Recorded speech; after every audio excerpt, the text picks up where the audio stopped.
don't do it though. Don't reply that person again. Just move, because you will cry. You are going to cry. Definitely you are going to cry.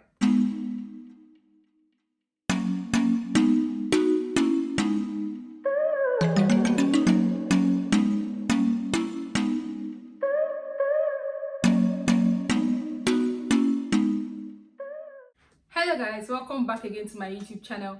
It's me, Meeneh, your favorite YouTuber, and I'm so glad to be back on your screens. If you're new here, my name is Meeneh. I'm an international student, baker, and a YouTuber based in Canada. And I am like I said, so glad to be back on your screens. Please, if you're watching and you've not subscribed, please make sure to click that subscribe button, because by the end of this video, you're going to get a lot of information and you don't want to miss out on many more that are coming. So please do not forget to subscribe, like, please comment, please drop your comments, please, and do not forget to like as well. Thank you. Before I start this video, I would like to state that everything I'm saying in this video is based off of my experiences while looking for houses, looking for roommates. So please don't go and quote me anywhere. This is my experience I'm sharing with you people. Thank you. Thank you. Shelter is one thing that every human being needs, and it's very important that you have that on your bucket list before relocating to a new place, new country, or wherever you're relocating to. Now, for most people that come to Canada, before they come to Canada, they have their accommodation sorted out, but then most people as well are unable to have their accommodation sorted out for one reason or the other. So if you're an international student and you have plans of coming to Canada anytime soon, this video is definitely for you. Please, like I mentioned, stay tuned till the end of the video.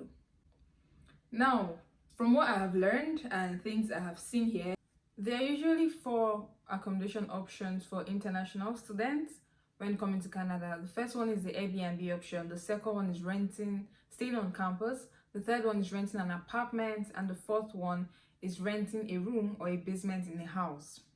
Now, from the few things I have learned, Airbnb, every country or most countries have Airbnbs. So Airbnb is not a new thing. Airbnb is like a hotel, but this time around it's maybe someone renting out a room or an apartment, and then you pay like every night and stuff like that. But Airbnbs are very expensive. It's a temporary accommodation stuff, and then most people use it for vacations. But if you're unable to get your apartment before coming to Canada, you can feel free to rent an Airbnb for probably a week or 2, so you can take your time to look for an apartment or a room for yourself. But yeah, and imagine some Airbnbs, they do not let you cook. So imagine you're paying money for Airbnb every night, then you're still paying money to order food. It's a lot of money. I feel like if you want to do it, that should be like your last, like you have searched, maybe you have gone online, you've surfed the internet and you've searched and searched. Either you did not find house, or you saw house, or you saw apartment, but you did not see roommate to share the place with, and then the date for your flight is gradually approaching and you don't know what to do, then that should be when you should now rent an Airbnb. But I wouldn't advise anyone to do that, especially if you know that you're not coming with a lot of money and it's gonna take quite some time before you actually get a job. You shouldn't go for Airbnbs. The second option is staying on campus. Now, just like everything has an advantage, everything also has a disadvantage. The advantage of staying on campus is that you get to meet so many people. You get to make friends faster than you do if you rent an apartment with someone else. You get to meet people from different parts of the world, different countries. You get to learn new things from different people as well. But sometimes the disadvantage is that it's very expensive. Staying on campus is very expensive. It's cheaper to stay off campus than stay on campus here in Canada. It's very expensive. Also, if you are new to a place, you will definitely take some time to adjust to their food. There's a campus in University of Manitoba that they feed their students. So if you're not used to the food, you'll probably be paying for staying on campus, and then you also be ordering food until you get to adjust to their food. Some people don't even adjust at all. So they will just be ordering food till they're able to find somewhere to stay off campus. And that's really expensive as well. So now the 2 major options that international students opt for are the renting of an apartment and renting a room in a house or renting a basement in a house. Like me, I'm currently renting an apartment because apartment has its own advantages and disadvantages as well. For an apartment, the advantage is that you have your freedom to do anything, whatever you like. Nobody's questioning you and asking you, oh, what time, why are you coming in at this time, stuff like that. But the disadvantage is that most of the time you have to find your housemate yourself. Yes, that was what happened my first apartment, my second apartment, and it's not easy, trust me. It's not easy to get an apartment, a housemate, because especially if you do not have friends or you do not know people that much. Even if you know people, most people already have people they are staying with or already have places they are staying, and then you're left to just find whoever you meet on the internet. And that was how I found that devil's PA that I was staying with in my former apartment. Please, if you've not watched that video, feel free to check my channel.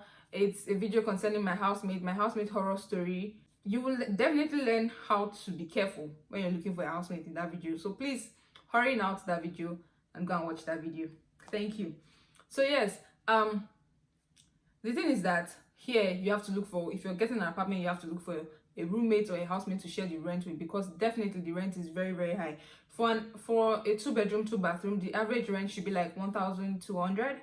It ranges from like 1,200 to 1,500. So apartments here are really, really expensive, except you want to opt for a 1-bedroom. Maybe you're too tired of searching for housemates. A 1-bedroom apartment, the least you could see is like 900. And let me tell you, all these bills I'm calling, all this dollar I'm calling, it's excluding the Wi-Fi and the hydro bill and water bill. Some apartments cover your water, some cover your Wi-Fi, while some they don't even cover anything. They are just paying for rent. And some of them will even tell you that you should pay for insurance for the building. But yeah, like currently in my apartment, I pay for rent and insurance, and water as well. It's part of the rent. But then I pay for Wi-Fi bill and hydro bill separately. So staying in an apartment is quite expensive as well, but then it's a lot more cheaper than staying on campus. And staying in an apartment, you have to like sign a 1-year lease, 1-year contract. Majority of these apartments do not have 6 months contract. So sometimes if you have issues probably with your housemate, or unfortunately you're not able to meet up with the rent at some point and you're thinking of moving to a cheaper place, it's not going to be easy to leave the apartment, because especially if you signed a lease and your name is on that lease, it's going to be a bit difficult, except you have someone to replace you. But you going to the property manager, you can actually tell the property manager. Some people will understand that, oh, you do not have a place, and then, but then it will not be nice. I mean, you're putting your whole burden on your other housemate to pay the full rent, which is it's not nice. I mean, if someone does that to you, I don't think you will like it. But then that's the disadvantage with renting an apartment. It's very difficult. If you're not able to stay up to the 1 year, it's very difficult for you to leave, except you get someone to replace you, which is also difficult because it is almost like finding a housemate. Now, one major option that many international students go for is renting a room in a house or a basement in a house. Now, this is it's a very affordable accommodation option, in the sense that your rent can cover your Wi-Fi bill, your hydro bill, and that's it. Now, this option has a lot of disadvantages. Also, it has a lot of advantages. Now, one advantage that this option has is that you are not looking for a housemate or a roommate. It's the landlord's responsibility to get people to occupy their house. So you are just renting for your own self. So even if nobody's occupying the other rooms, it's none of your business. Except you want to bring someone in, then it's fine by you, but nobody is telling you, oh, you have to bring someone in to share the rent with you guys. No, you're just paying only your rent. Which means that if you have issues with your housemate, you are very free to discuss it with your landlord and let your landlord know what's going on. And then the landlord is now accountable for whoever that disturbance or pest is, not you. Unlike my experience with my former housemate, where I was accountable because I was the one who knew her and I was the one who brought her. Like, I knew her before the property managers knew her, so it was not even making sense for me to actually walk up to the property managers and say, oh, this person is actually disturbing my life, or this person is frustrating me, or this person is making me run mad. I mean, they don't know her from anywhere. I was one who met her online and I decided to make her my housemate. But in the house, if I was in the house, I wouldn't have gone through all that stress. I would have just gone straight to the landlord, and I don't think she would have even stayed up to 6 months. If we're sharing a house, we're sharing, yeah, if we're sharing a house. But yeah, in a house you don't have to, you're not responsible for anybody else. You're not responsible, you're not accountable. If a housemate does something, if a housemate burns up the house, it's not your problem. Not really your problem, because you don't know the housemate from anywhere. You probably met the housemate there.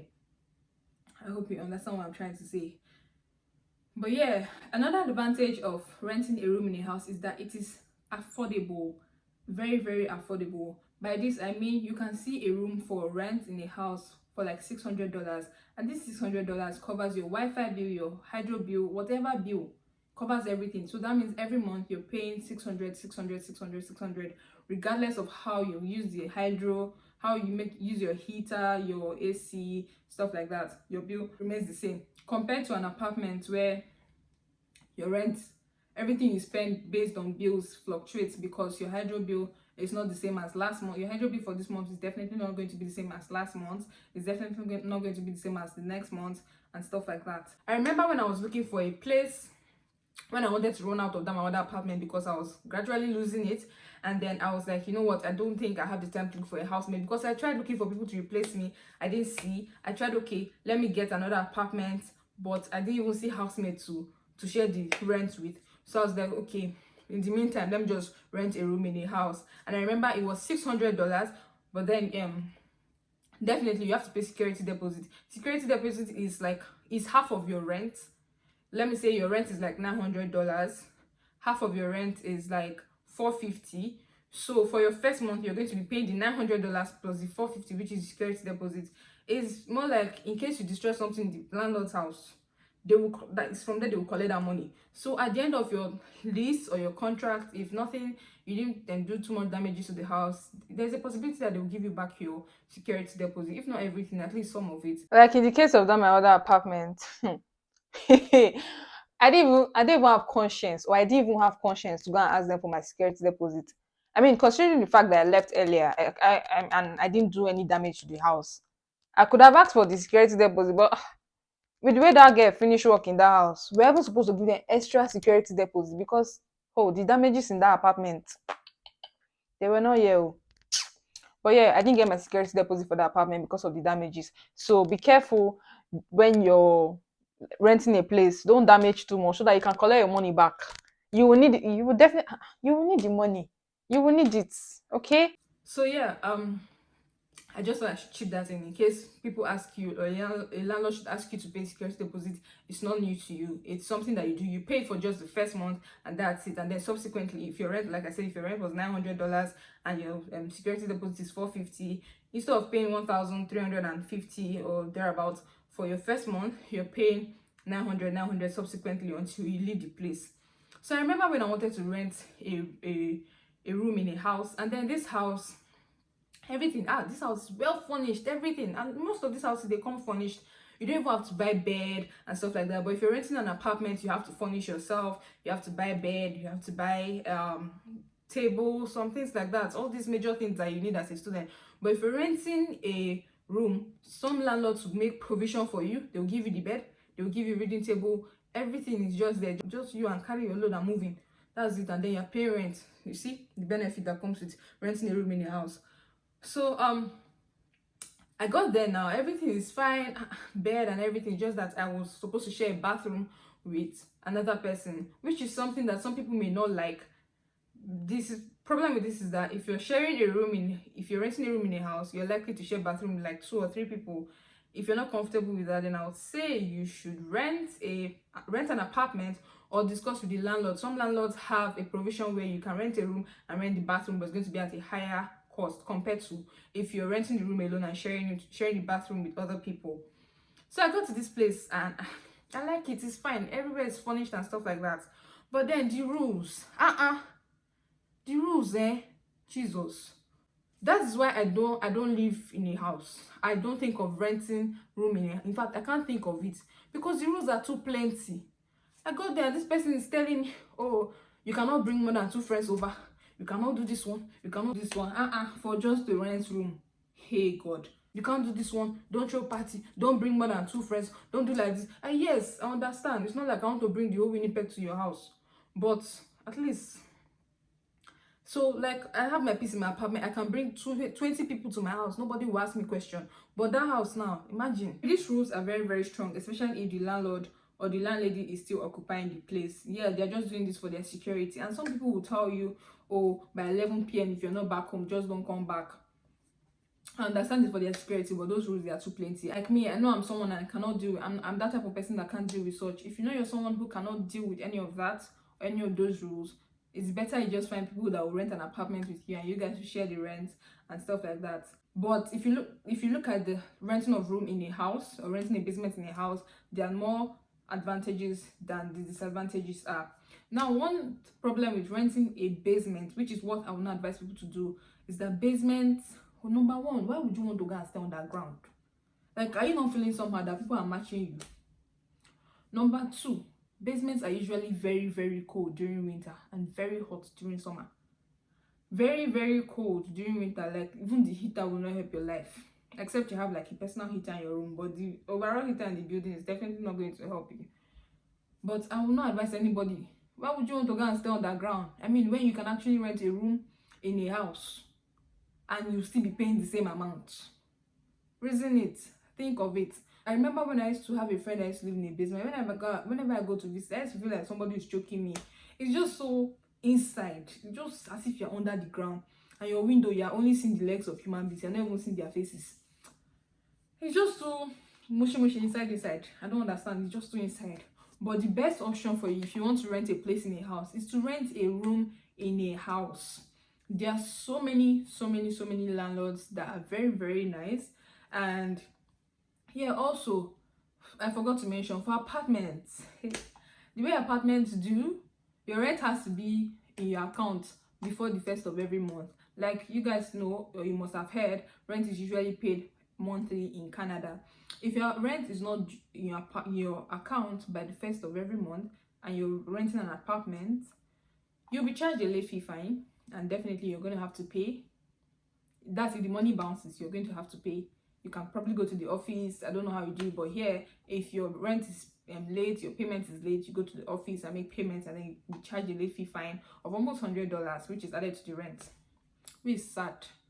But if you're renting a room in a house, you can actually tell your landlord that, oh, for some reason money did not come when I was expecting it to come. There's a way. Most landlords, they will understand, and then they will not add a late fee fine. You can pay whenever you can and stuff like that. They will just understand if you have a nice landlord. But here, if you're in an apartment, you cannot beg anybody. Whenever, if you pay late, you must pay that late fee fine. You cannot dodge it, even if you're 1 day late.